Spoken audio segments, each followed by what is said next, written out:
여러분, 세상에서 가장 권위 있고 유명한 상은 무엇일까요? 네, 바로 이 떠오르는 상이 있죠. 바로 노벨상입니다. 각 분야 세계 최고에게 주어지는 상이다 보니 수상자 발표가 되면 전 세계에 속보로 전해질 만큼 관심도 뜨겁습니다. 하지만 막상 그 내용을 찾아보면 이해하기가 쉽지 않은데요. 특히나 이 과학 분야는 더더욱 그렇죠. 그래서 어려운 과학 지식을 쉽게 알려주는 저 엑소가 지식 채널 2와 콜라보를 통해 2023년 노벨상 과학 분야를 알기 쉽게 정리해드리겠습니다. 이 레고를 굳이 하나하나 블럭을 조립해서 선물해주는 게 쉬울까요? 그냥 이 레고에 설명서 하나 넣어줘서 설명서 보고 직접 조립하라고 하는 게 쉬울까요?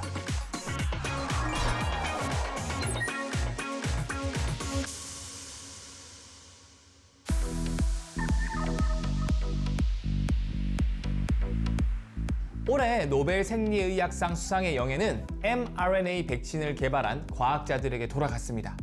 통상 노벨상 수상자의 공로를 검증하는데 평생 최소 10년 이상 걸리기도 하는데요. 올해 생리의학상은 고작 3년 만에 성과를 인정받았습니다. 노벨상 역사상 최단 기간으로 공로를 인정받은 사례였죠. 그만큼 현재 인류가 이 코로나19와 맞서는데 이 mRNA 코로나 백신이 큰 힘이 됐다는 것을 인정한 것입니다. 그런데 이번 노벨상 수상자 중 한 명인 카탈린 카리코의 연구는 아주 오래전부터 시작되었다고 해요.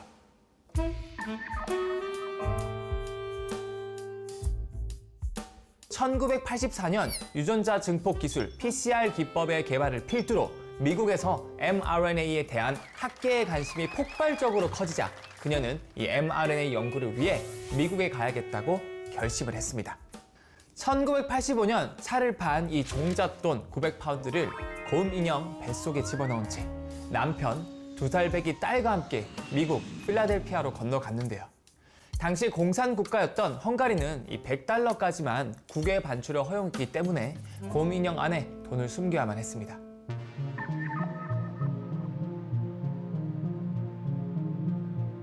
mRNA가 동물 실험 결과 이 체내에 들어가면 면역계에 과도한 염증 반응을 일으켜서 동물이 즉사하는 이 치명적인 문제점이 드러나면서 미국 내에 이 연구 열기도 얼어붙었고 그녀의 입지도 위태로워졌습니다. 결국 대학은 mRNA 연구가 실용적이지 않다며 계속 연구하려면 교수직을 포기하고 하위 연구원으로 일하라고 종용합니다.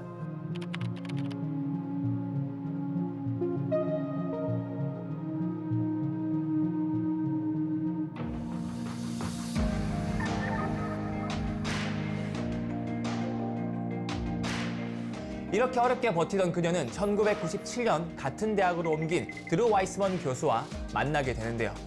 그런데 이 만남이 그녀의 인생을 완전히 바꿔놓았습니다. 당시 이미 꽤 유명했던 드루 와이스먼 교수는 연구비 조달 문제를 해결해줬기 때문인데요.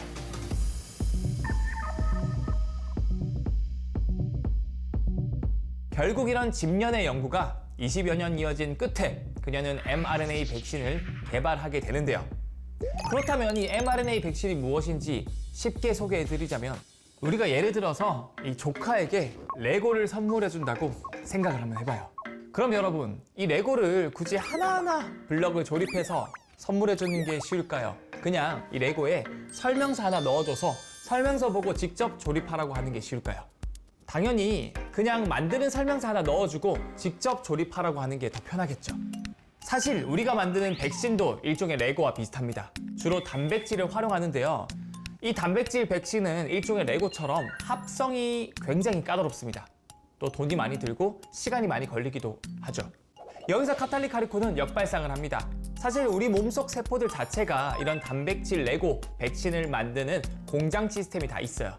그래서 마치 레고의 설명서를 보고 우리가 레고를 직접 만들 수 있는 것처럼 굳이 복잡하게 단백질 백신을 직접 합성하지 말고 우리 세포한테 직접 이 단백질을 만들어줄 수 있는 설명서만 넣어주면 안 될까?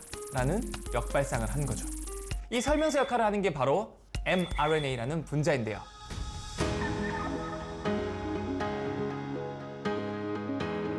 이 mRNA 백신은 단기간에 개발이 가능하고 90% 이상의 높은 유효성을 보였습니다.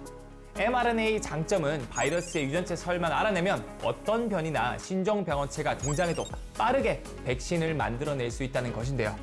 카탈린 카리코가 쌓아온 연구는 보통 10년 이상 걸리는 바이러스 백신 개발을 1년도 안 돼 가능하게 했습니다.